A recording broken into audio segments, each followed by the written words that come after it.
Hi friends, इस video में हम बात करेंगे कंपनी कॉल्ड अपोलो पाइप्स। तो पहले इसका बिजनेस मॉडल समझते हैं। तो बेसिक बिजनेस मॉडल है कि ये पीवीसी के पाइप बनाते हैं। सो बेसिकली ये जो पाइप हैं ये आपके चाहे होम कंस्ट्रक्शन की फिटिंग में जाते हैं, जो हमारे पाइप लगे रहते हैं सैनिटरी के, या फिर ये एग्रीकल्चर फिटिंग में जाते हैं, या जो वाटर ट्रांसपोर्ट होता है जो आपके गवर्नमेंट के प्रोजेक्ट होते हैं उसमें जाते हैं। टेलीकॉम वगैरह में भी ये पाइप वगैरह यूज़ होते हैं।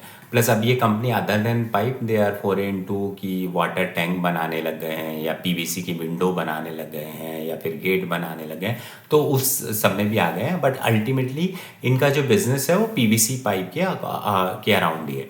And the company is one among the 10 player in the India when it comes to PVC pipe. और अगर कंपनी की ऐसा जो बात करेंगे तो दिस एंटायर सेक्टर जो पीवीसी पाइप वगैरह का सेक्टर है, that is going through a massive price war, और you may say demand shortage, because there is over supply, demand कम है, तो उस वजह से massive price war and everything हो रहा है। तो द कंपनी और probably sector is not doing good from last 3-4 quarter. Eight the same time जो इनका मेजर रॉ मटेरियल होता है वो रेजिन होता है। वो रेजिन जो होता है वो चाइना से ये लोग इंपोर्ट करते हैं, और जो चाइना से इंपोर्ट की भी अगर हम बात करेंगे तो वो काफ़ी वॉलेटाइल है। इनफैक्ट अभी तो ये ईरान वॉर की वजह से एनी विच वो काफ़ी एक्सपेंसिव हो गया। बट इन जनरल ऑल्सो बात करें Q3 के अंदर, तो वो कहाँ 70 रुपीज़ से जाके 60 रुपीज़ आ गया, फिर बढ़ गया। तो उस वजह से भी कंपनी को काफ़ी इन्वेंट्री लॉस हुआ था। तो this is something, raw material भी काफ़ी वॉलेटाइल है। Now why we are covering this company, because one is, अगर हम ये देखेंगे कि company was not doing well from quite some time, and 9 month में अगर हम उनके वॉल्यूम का ग्रोथ देखेंगे तो that was flat. But company ने Q3 की कॉन में ये बोला है कि उनके जो दिसंबर का मंथ है प्लस जैन जो स्टार्ट हुआ है उसमें उन्हें वॉल्यूम ग्रोथ 25% की दिख रही है। At the same time they are saying Q4 का जो वॉल्यूम ग्रोथ है that will also be around 25%. So after so many months they are saying that their volume is growing by 25%. And same lines पे they are saying FY27 will also be higher double digit volume growth, so which essentially means 15% से ऊपर का volume growth होगा. So this is the basic rationale around it. Now to get it, what company is doing, one is they are also getting into price war. So while वो जो cost efficiency, process efficiency वगैरह से अपना costing कम कर रहे हैं, but pricing war में they are also getting into, and they are very clear. They said कि ये war, the pricing war is going to exist, because अगर आपका demand कम है, supply ज़्यादा है, तो वो रहेगा। तो उस वजह से they are working on costing, but they are getting into price war as well.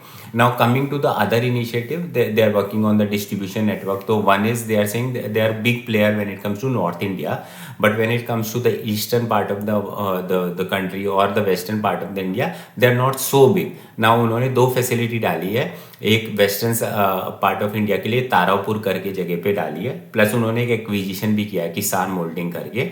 तो इससे they are trying to increase their reach into west. At the same time अगर ईस्ट की बात करें तो ईस्ट में अगेन उन्होंने एक नई फैसिलिटी डाली है वाराणसी में, जो कि ईस्टर्न यूपी और ईस्ट के जितने भी सर्कल्स हैं उनको कैप्चर करेगा। तो this is how they are trying to increase, one is capacity बढ़ाई, प्लस वहाँ पे डिस्ट्रीब्यूशन नेटवर्क बढ़ा के they are trying to increase their reach.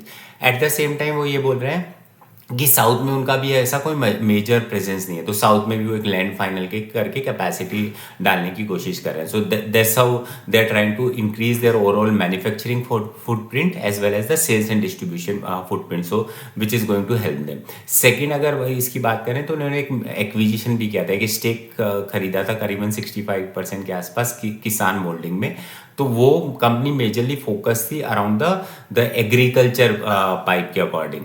Now the agriculture वाला जो पीस है प्लस गवर्नमेंट जो बिजनेस है वो काफ़ी अच्छा नहीं कर रहा है काफ़ी टाइम से। इनफैक्ट अगर अभी जो फ्लैट वॉल्यूम है उसकी भी बात करें तो उसके अंदर जो अदर जो हाउसिंग डिवीज़न है या फिर अदर जो डिवीज़न है उसमें 10% की ग्रोथ आई है, but considering the agriculture segment is not doing well, तो वहाँ ओवरऑल ग्रोथ फ्लैट हो गई है। तो दैट्स वेयर जो किसान मोल्डिंग इन्होंने खरीदा था वहाँ पे मेजर जो शेयर था वो एग्रीकल्चर का था। तो what company is trying to do is, वहाँ पे अभी उसका one is capacity utilisation increase कर रहे हैं, प्लस किसान मोल्डिंग का जो मेजर डिपेंडेंसी है एग्रीकल्चर उससे हटाकर उसको हाउसिंग पे ला रहे हैं। इनफैक्ट ओवरऑल कंपनी का जो टारगेट है वो ये टारगेट है कि they want to increase the overall the volume share of all these what you call the housing sector, ये उनका जो वॉल्यूम है वो 60-70% होगा और 30% will come from the what you call agriculture and these kind of sector. So वो एक initiative और उन्होंने लिया है.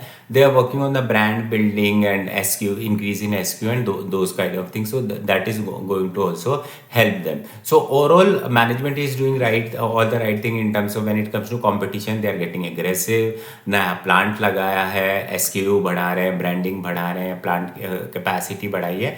And considering and they are not playing short term game as in कि रिजन का प्राइस बढ़ने वाला है, चाइना में प्राइस इंक्रीज होने वाला है, इस वजह से वो स्टॉक कर ले. दे आर वेरी कैलकुलेटिव कि जितना हमें चाहिए उतना ही लेंगे उस हिसाब से.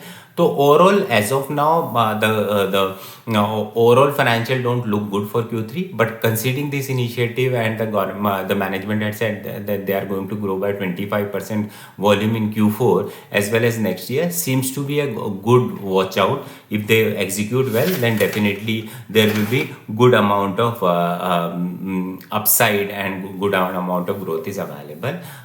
Thank you.